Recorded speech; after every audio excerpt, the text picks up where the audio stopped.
बाप और बेटे और रूह कुद्स के नाम से आमीन। हम सुनेंगे मुक़द्दस लूका की इंजील, उसका 18वां, उसकी पहली 8 आयात। फिर यस्सु ने इस गर्ज से कि हर वक्त दुआ करते रहना और हिम्मत ना हारना ज़रूरी है, उनको एक तमसील सुनाई और कहा कि किसी शहर में एक कासी था जो ना खुदा से डरता और ना आदमी की कुछ परवाह करता था। और उसी शहर में एक बेवा थी जो उसके पास आती और उससे ये कहा करती थी कि मेरे मुद्दई के मुकाबिल मेरा इंसाफ कर। उसने मुद्दत तक ना चाहा, लेकिन पीछे अपने जी में कहा कि हर चंद मैं ना खुदा से डरता और ना आदमी की कुछ परवाह करता हूँ, तो भी इसलिए कि ये बेवा मुझे सताती है, मैं इसका इंसाफ करूँगा। ऐसा ना हो कि ये बार बार आकर मुझे दिख करे। और खुदावंद ने कहा कि सुनो, ये बेइंसाफ काजी क्या कहता है। बस क्या खुदा अपने बरगज़ीदों का इंसाफ ना करेगा जो रात दिन उससे फरियाद करते हैं, या उनके वास्ते देर करेगा? मैं तुमसे कहता हूँ कि वो जल्द उनका इंसाफ करेगा। मगर जब इब्ने इंसान आएगा तो क्या ज़मीन पर ईमान बाकी होगा? इंजील मुक़द्दस के वसीले से हम सब की खताएं मिटाई जाएं। ऐ मसीह तेरी सताइश हो। मसीह में मेरे असीस भाइयों और बहनों, आज की इंजील मुक़द्दस में हम सुनते हैं कि यस्सु एक बेवा और एक बेइंसाफ काजी की तमसील सुनाता है। ये तमसील हमें सिखाती क्या है? ये सिखाती है कि हम अपनी दुआया ज़िंदगी पर गौर करें। हमारे लिए दुआ क्या है? हम दुआ क्यों करते हैं? यानी दुआ का मकसद क्या है? हम कैसे दुआ करते हैं?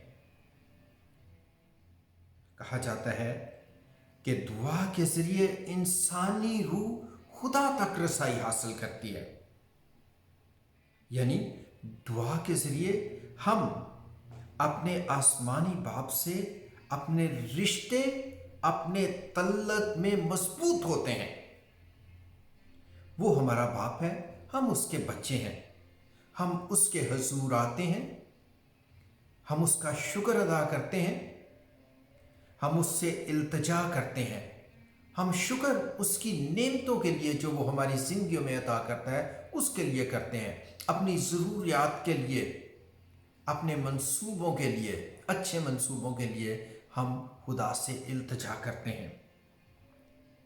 वो फ्रांसिस कहते हैं हम कमज़ोर हैं, लेकिन हमारा खुदा ताकतवर है।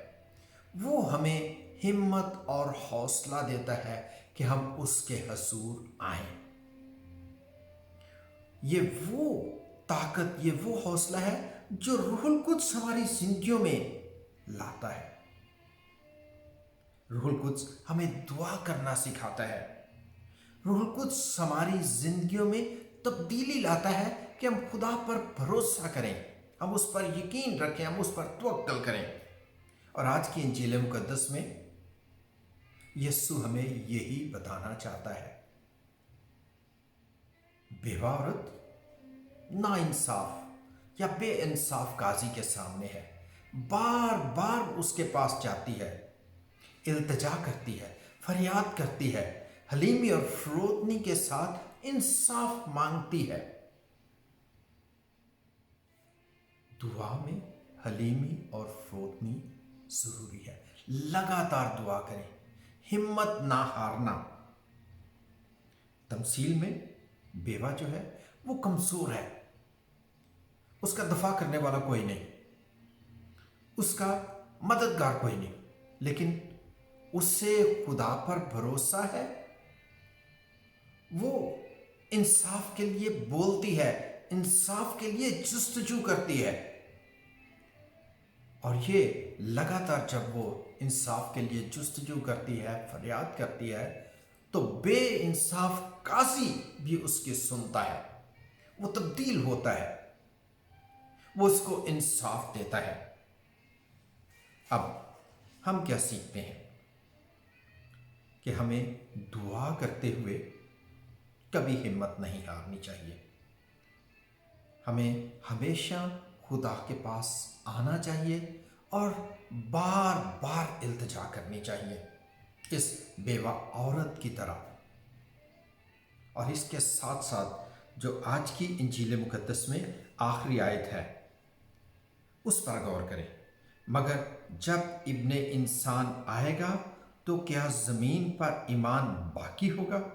یعنی جب ہم دعا کرتے ہیں تو ہمیں ایمان میں مضبوط ہونا چاہیے، خدا پر توکل رکھنا چاہیے، خدا پر بھروسہ رکھنا چاہیے۔